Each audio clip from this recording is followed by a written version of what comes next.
Qual é? Vamos falar de arquitetura? Por que é importante falar de arquitetura? Vamos criar um cenário aqui. Você implementou uma funcionalidade nova no teu sistema. Você pensou em vários casos, testou eles na sua máquina, parece funcionar, você joga em produção, bota para os clientes utilizarem. E funciona. Você está muito feliz, você não sabe exatamente o que aconteceu, mas funcionou. Até que não funciona mais. Dado o sucesso da sua aplicação, agora o teu software tem mais usuários querendo utilizar aquela aplicação e o teu software não aguenta aquela quantidade de usuários. E você nem sabe muito bem como você conserta aquilo.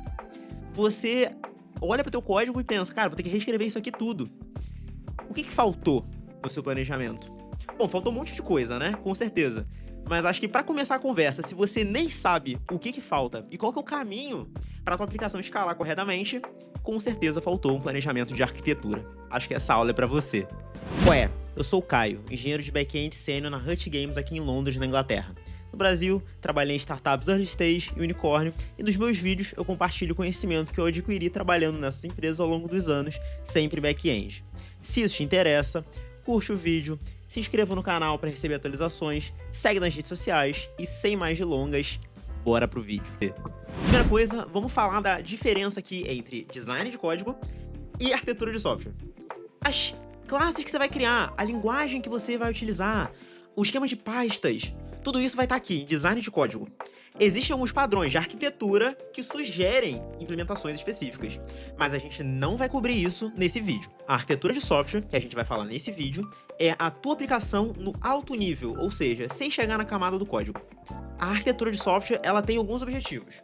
O software tem que ser escalável, ou seja, aguentar o maior número de usuários, manutenível, ou seja, você consegue dar manutenção nesse software, resiliente a falhas, então se você tem uma grande quantidade de erros, por exemplo, o teu software continua operando e especialmente te dá informação sobre isso, e que seja flexível, que você consiga mudar essas peças da tua aplicação com certa facilidade, tá? Então esses são os 4 objetivos da arquitetura de software, e sempre, claro, visando apoiar o negócio. O software existe para possibilitar que um negócio cresça, que um negócio dê certo. Então a arquitetura aqui, ela tem como principal objetivo, tirando os 4 que eu já mencionei, possibilitar que os planos de negócio de longo prazo possam ser acompanhados pela camada de software que possivelmente é o produto principal da empresa ou apoia o produto principal da empresa. Uma coisa importante que a gente precisa falar antes de abordar os próximos tópicos dessa aula é a diferença entre escala vertical e escala horizontal. O que é isso?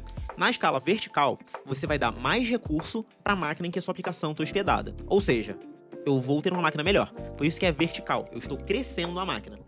Na escala horizontal, você vai ter mais máquinas rodando simultaneamente, compartilhando aquela carga de requisições, de operações que estão sendo executadas ali.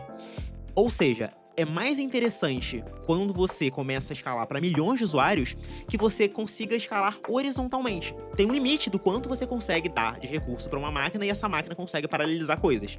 Mas se você consegue crescer no número de máquinas, é quase infinito, percebe? Uma coisa relevante que você precisa entender é que se você só tem uma máquina rodando, você só tem um IP, então todos os seus clientes vão acessar somente aquele IP e aquela máquina. Então você está crescendo verticalmente essa máquina e parece muito mais simples. Quando você começa a escalar horizontalmente e ter mais de uma máquina, agora você tem vários IPs, né? E como distribuir essa carga é uma outra conversa. E aí você precisa usar um load balancer, que vai distribuir essa carga utilizando diversos tipos de estratégia para que os serviços não fiquem sobrecarregados. Então, se eu tenho um serviço lidando com 5 requisições e um outro serviço lidando com 3, e uma nova requisição chega, idealmente eu vou mandar essa nova requisição para o serviço que tem menos requisições. O load balancer faz isso pra gente.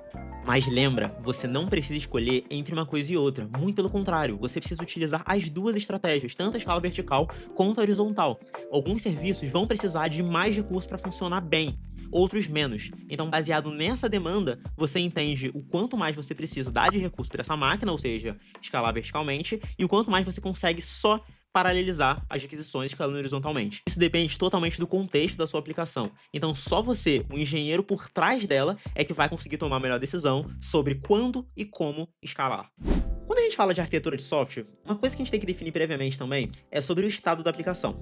A aplicação pode ser stateful, ou seja, com estado, ou stateless, sem estado. E qual que é a diferença entre essas coisas? Vamos definir primeiro o que é o estado. O estado é uma informação que precisa ser armazenada sobre o momento atual de um usuário para ser utilizada como referência numa requisição futura. Vamos pegar como exemplo um carrinho de compras numa loja online. Quando você adiciona uma coisa nova no carrinho, é relevante para o back-end se esse carrinho já possuía algum item ou não. Essa informação pode ser utilizada para várias coisas. Para controle de estoque, por exemplo, baseado nos carrinhos do usuário, que já tem o que não tem. Para gerar recomendações personalizadas baseadas no carrinho atual. Enfim, o grande problema do estado para o back-end é que ele dificulta a escala horizontal, que a gente falou agora há pouco. Se você escala horizontalmente a tua aplicação, mas está guardando o estado na máquina em si, quando o load balancer mandar a requisição para uma outra máquina, a outra máquina não vai saber que já tem, por exemplo, um item no carrinho. Então você precisa criar novas estratégias para compartilhar estado ou não compartilhar a conexão, porque você poderia ter uma conexão estável entre o cliente e o servidor, por exemplo. Independente da estratégia que você quiser, vai adicionar diversas complexidades na tua aplicação. Então, sempre que você conseguir fazer uma aplicação stateless, faça, é preferível. E quais são os padrões de arquitetura mais conhecidos e mais utilizados atualmente? Olha, mais utilizados é uma conversa muito complexa, porque eu te garanto que toda empresa vai ter uma subespecialização de algum padrão de arquitetura que você conhece, que talvez a gente fale aqui hoje. Mas dos mais conhecidos, que as pessoas mais falam por aí, nós temos basicamente monolitos, microserviços e serverless. Bom, então para começar, vamos falar primeiro dos monolitos. O que é um monolito? Basicamente, quando todas as funcionalidades da sua aplicação rodam dentro do mesmo serviço e tudo é dependente entre si, você tem um monolito.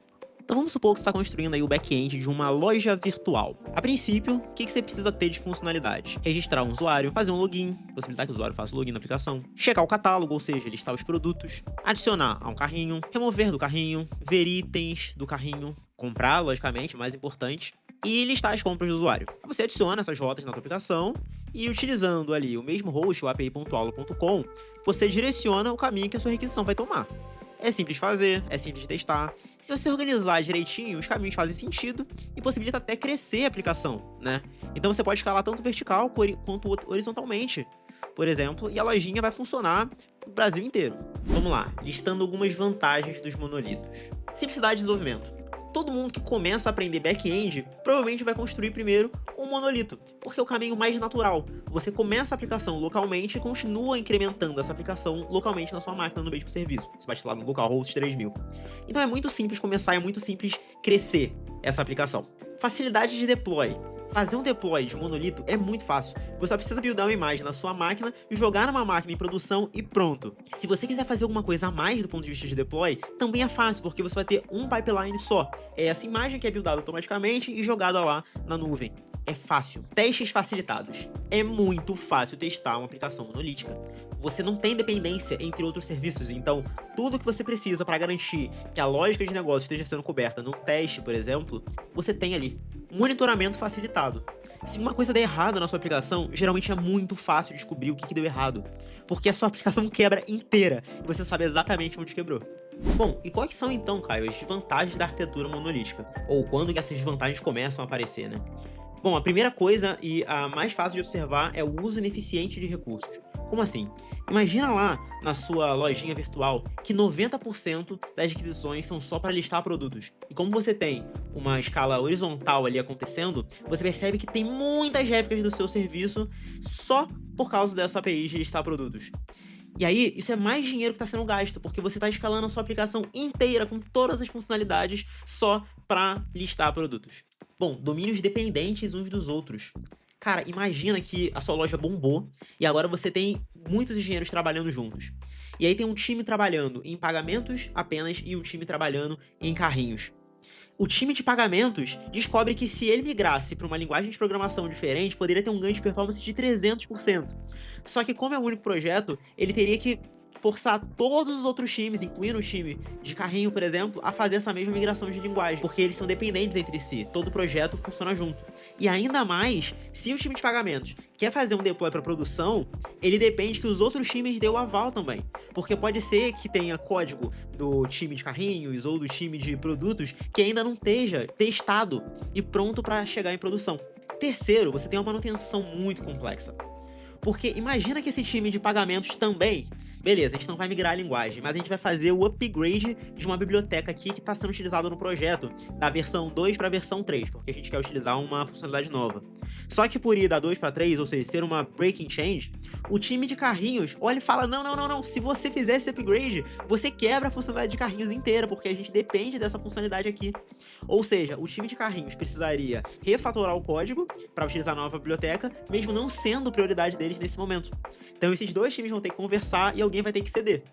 O time de pagamentos talvez tenha que não utilizar a versão nova da biblioteca, mesmo sendo mais fácil atingir os ganhos que eles estão buscando, mas justamente porque eles estariam quebrando as pernas do time de carrinhos. Risco de indisponibilidade por um único ponto de falha. Lembra que eu falei que é muito fácil descobrir quando alguma coisa deu errado e o que deu errado, porque a aplicação inteira quebra? Pois é, isso também é muito frustrante na aplicação monolítica. Imagina que você levou para produção e o teu serviço inteiro quebrou por causa de, sei lá, um type error, um erro de conversão ali de um tipo. Isso pode acontecer. E aí você tem toda a sua aplicação disponível por causa de uma pequena funcionalidade. Ok. Dado esse contexto aí de problemas com monolitos, seu time se junta para conversar, as pessoas estão insatisfeitas, o time de pagamentos não consegue se resolver com o time de carrinhos, e aí alguém levanta uma ideia. E se, em vez da gente ter um único serviço, a gente quebrasse a nossa aplicação em múltiplos serviços? Então a gente tem um serviço de pagamento, um serviço de carrinhos, um serviço de produtos, e cada um desses serviços pode ter a própria linguagem de programação, o próprio pipeline de deploy, pode utilizar as próprias versões de biblioteca sem ter essa dependência. Eles podem seguir de forma independente. E, bom, como o monolito ali já tinha uma arquitetura mais ou menos bem divididinha e planejada, não ficou tão difícil dividir esse serviço em microserviços. E é aqui que entra a ideia da arquitetura de microserviços. Então, o que são microserviços? A arquitetura de microserviços, em resumo, é definida por uma aplicação que é dividida em serviços pequenos, fracamente acoplados, independentes entre si, e que cada serviço é responsável por uma funcionalidade do seu sistema. Então, a arquitetura atual do nosso sistema fica com essa cara aqui, ó. Vai ter uma API de autenticação, uma API de carrinhos, uma API de produtos, uma API de compras. E como os serviços independentes agora, cada uma dessas APIs pode escalar de acordo com a demanda. Então aquele problema que a gente tinha comentado, de 90% das suas requisições são só para listar produtos, você consegue ter um serviço pequeno de produtos escalado horizontalmente, usando o mínimo possível de recurso para que essa funcionalidade continue funcionando. Como a arquitetura de microserviços vem para resolver os problemas dos monolitos, as vantagens são, por exemplo, escalabilidade independente dos serviços, ou seja, cada serviço pode escalar baseado nas suas próprias demandas, times independentes e autônomos, organização por domínios do negócio, tolerância à falha, ou seja, se quebrar um serviço da sua aplicação, você não quebra a aplicação inteira, e faça adoção de novas tecnologias. Você pode, por exemplo, ter um serviço utilizando uma linguagem nova, você pode ter uma biblioteca nova implementada nesse serviço específico ali. É até legal você ir testando em serviços menores algumas coisas antes de trazer para os serviços mais core da sua aplicação. E parece ótimo. Parece que resolve todos os problemas, né? Mas será mesmo? Será? E quando os problemas aparecem, né? Deixa eu dar um caso aqui para você. Imagina que você está implementando uma funcionalidade simples. Quando o usuário cria um pedido de compra, o sistema deve verificar se há produtos em estoque suficientes para cada item e, em caso positivo, diminuir a quantidade do estoque. Isso é fácil de pensar na nossa estrutura atual, né? O serviço inicial é o de compras, que recebe a requisição do pedido de compra.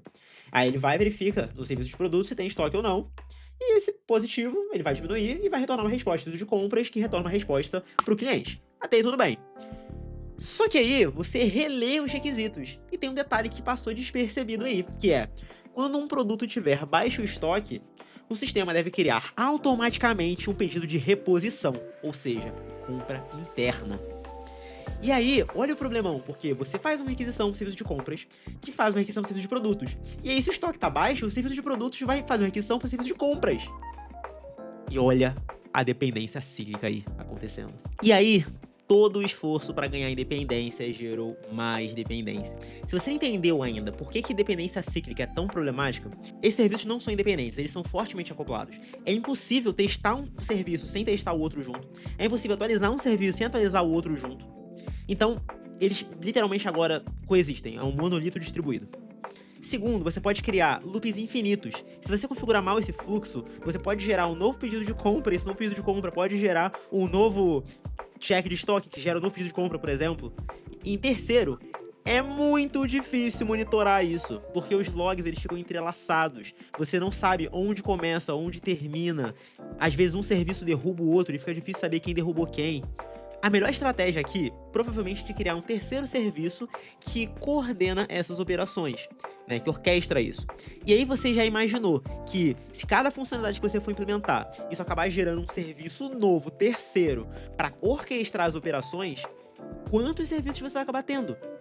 Olha o quão difícil ficou desenvolver qualquer coisa um pouquinho mais complexa na sua aplicação. Então assim, listando algumas desvantagens dos microserviços. Você tem coisas, por exemplo, dependências acíclicas são um risco real da arquitetura de microserviços, porque com a complexidade sistêmica aumentada exponencialmente, é muito fácil você acabar tendo esse tipo de problema, em que um serviço depende de um serviço que depende do primeiro serviço.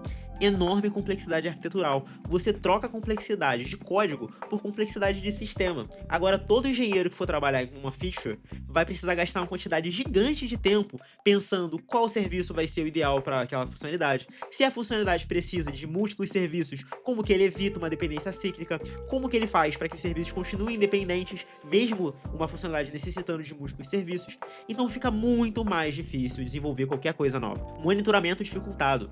Quando uma coisa dá errado, é muito difícil saber qual serviço exatamente deu errado.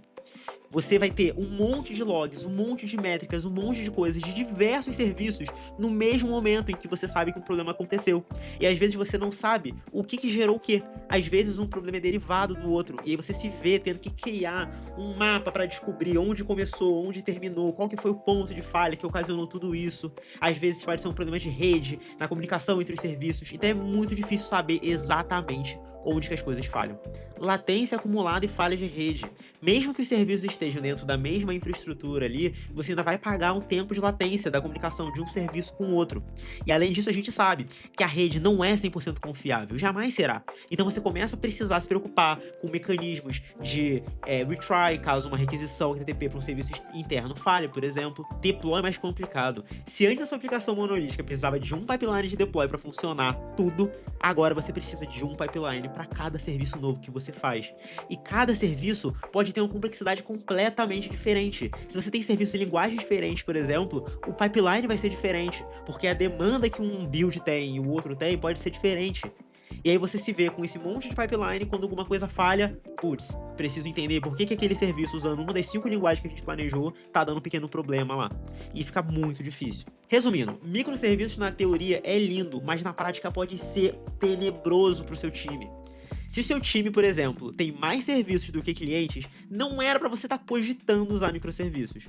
Definitivamente vale a pena cogitar, mas somente se você já tiver uma quantidade de requisições muito grande, uma quantidade de clientes grande também, que começa a justificar a economia que você tem nas ineficiências que você teria com o monolito, ou de tempo, porque se tem 100 desenvolvedores trabalhando num determinado produto, o monolito realmente começa a ficar muito problemático, mas isso é muito dependente do contexto. Ou seja, tenha certeza que é o padrão de arquitetura certo para você antes de cogitar implementar isso. Bom, aí depois ali da discussão, debatendo as vantagens e desvantagens dos microserviços, vocês param pra pensar. Cara, o monolito é simples, mas não escala muito bem. Microserviços escala bem, mas é, putz, muito complexo. Aí alguém menciona serverless. E o argumento parece convincente. Cara, e se a gente não se preocupasse mais com cluster, com infraestrutura, com essas coisas complexas, sabe? A gente focasse só no que a gente é bom. Lógica de negócio, a gente escrevesse funções, porque é isso que todo programador sabe fazer. Faz sentido até, né? O que é serverless, então? Serverless é um modelo em que você escreve funções que são executadas sob demanda. Então, essa função vai ser ativada somente quando requisitada. No contexto da sua lojinha ali, significa que cada rota que você tinha, por exemplo, criar um usuário, agora vira uma função de registrar o usuário. Algumas vantagens de serverless. É bem barato.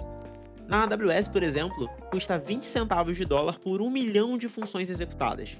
Escala muito bem, na verdade escala automaticamente, você não precisa fazer nada. Você tem uma função no seu provedor de nuvem, quanto mais requisitada essa função for, mais vezes ela vai ser executada e ponto, você só é cobrado por isso. Mas quem está te garantindo essa escala horizontal é o seu próprio provedor de nuvem. Não ficam ligados o tempo todo. Isso é uma vantagem interessante, porque se você tem um ambiente de desenvolvimento, por exemplo, e você não está utilizando na maior parte do tempo, você não está pagando pelas funções porque elas não estão sendo executadas. Quando a gente está utilizando uma arquitetura de microserviços ou de monolitos, por exemplo, a gente tem todos aqueles ambientes ligados o tempo todo, e a gente está pagando por aquela infraestrutura. São gerenciados por um provedor. E isso eu consideraria uma vantagem porque esses provedores são justamente provedores em que geralmente tá a sua infraestrutura também. Então o seu monolito, o seu microserviço pode estar rodando no Kubernetes, por exemplo, que está sendo hospedado por um provedor de nuvem. Então, no final das contas, se esse provedor de nuvem está garantindo que vai escalar as suas funções serverless para você, e você estaria utilizando ele de qualquer forma para o seu monolito, mas você estaria cuidando da infraestrutura, reduz uma complexidade para você, te dando ainda alguma confiabilidade, né? E quando que os problemas começam a aparecer? Bom, primeiramente, você pode pensar que por ter várias funções, você tem um sistema totalmente desacoplado. Isso não é totalmente verdade, porque os seus casos de uso, eles são acoplados entre si. O que acontece agora, na verdade, é que você tem uma função, que chama outra função, que chama uma API, que chama outra função. Então, na verdade, você tem um acoplamento, que é uma cadeia de funções, a grande diferença é que agora é muito mais difícil de seguir essa cadeia. A lógica da aplicação se dispersa, e isso é muito complicado, porque para entender como que um pedido é feito agora, você precisa abrir 6 funções diferentes, porque elas estão encadeadas entre si. E aí essa lógica dispersada também dificulta muito os seus testes, porque para testar um único caso de uso que invoca diversas funções, você vai ter que simular essas chamadas de função na nuvem, baseada em ou requisições ou externas ou internas. Latência acumulada, de novo. Agora você precisa esperar uma função ser inicializada, que a gente chama de cold start, quando você está inicializando a primeira função, por exemplo. Ela vai fazer uma chamada para uma outra função, que vai fazer uma chamada para uma outra API. Enquanto isso, você está esperando o resultado daquela primeira função, que está esperando várias latências de rede, várias requisições. Percebe? O que antes era uma chamada de função em memória, agora virou um ping-pong de rede. Você fica preso à nuvem, chamado também de Vendor Lock-in, que é basicamente quando você usa tanto as ferramentas de um provedor de nuvem que você não consegue trocar facilmente. Por que isso é um problema? Você começa a utilizar funções serverless em qualquer provedor, e aí ele te obriga a utilizar a ferramenta dele para consumir logs, para gerar métricas, conectar com o banco de dados. Se você estiver insatisfeito, boa sorte, porque trocar de provedor de nuvem agora talvez signifique reescrever todas as funções e repensar todos os seus fluxos. Você pode até pensar agora, mas esse provedor de nuvem é muito estável, ele é muito seguro. Qual que seria o problema? Hoje, ele pode parecer fantástico, mas é impossível dizer como que ele vai parecer daqui a 10 anos. E se tudo der certo, a sua aplicação pode durar esses 10 anos. E aí? Se você ficou com a impressão de que nada pode ser feito para salvar sua lojinha virtual de ou custos extremos ou complexidades extremas, calma, você entendeu que o padrão de arquitetura é só uma das variáveis que vai possibilitar a tua aplicação escalar da forma correta. Existem diversas técnicas de otimização que você vai utilizar em conjunto ao seu padrão arquitetural para garantir que você não precise fazer uma migração de arquitetura prematura e que o seu monolito possa durar muito, muito tempo, considerando que você comece com um monolito. Eu exploro melhor essas técnicas de otimização numa próxima aula, depois que eu te ensinar primeiro como você sabe o que tem que ser otimizado. E como eu disse no início, existem inúmeros padrões de arquitetura que eu não abordei aqui, uns derivados de coisas que foram debatidas aqui. Por exemplo, monolitos modulares, arquitetura hexagonal, arquitetura baseada em eventos. São diversos padrões que você vai estudar baseado na sua necessidade, na sua demanda. E principalmente, toda empresa vai ter uma subespecialização de qualquer coisa que você vai estudar, por um motivo muito claro. O que mais importa é o seu caso de uso, é o seu negócio, é a sua demanda e não só isso, como o seu time. Não adianta você partir para um padrão de arquitetura sem ter nenhuma experiência naquilo, se tem alguém no seu time que é especialista ou é muito experiente com outro padrão. Eu te aconselho não gastar muito tempo pensando num padrão de arquitetura em si, mas sim na saúde da sua aplicação no longo prazo e como atingir essa saúde junto com o seu time. Isso é o mais importante e você vai entendendo quais são as melhores decisões a serem tomadas a cada momento. Como tudo na área de software, não existe bala de prata. Conforme você vai se tornando mais experiente nessa área, você percebe que nenhum padrão de arquitetura é seguido ao pé da letra. Até porque, mesmo as empresas que criaram os padrões já aprimoraram muito eles, desde o momento que eles foram escritos em um livro, por exemplo. A arquitetura da sua aplicação cresce e evolui junto com o negócio, se adaptando às necessidades desse negócio e como melhor atender essas necessidades e os clientes. Mas antes da gente encerrar, deixa eu te dar uns conselhos. O tamanho do time não deveria impactar na decisão de arquitetura. Existem inúmeros times minúsculos por trás de aplicações com milhões de usuários ao redor do mundo. Então se trata muito mais de colher as métricas corretas de volume, de custo e de expertise do seu time do que só, eu tenho muitos desenvolvedores, então vamos para microserviço. MVP e protótipo são coisas diferentes. Muitas pessoas falam que todo MVP deveria nascer numa arquitetura de monolito. Isso não é necessariamente verdade. Protótipo é o que você testa e tá tudo bem, qualquer coisa joga fora. Se uma empresa já tem uma tecnologia de microserviços para ser bem distribuído, não tem por que não utilizar. Talvez não utilizar aquela tecnologia de microserviços vá atrasar mais o time do que qualquer outra coisa.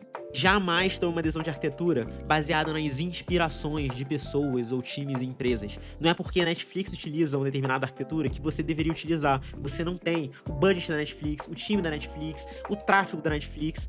Então, se atenha à tua realidade e tome decisões baseadas no teu contexto. E é isso. Muito obrigado se você assistiu até aqui e até a próxima aula que a gente vai falar sobre métricas e observabilidade. Valeu!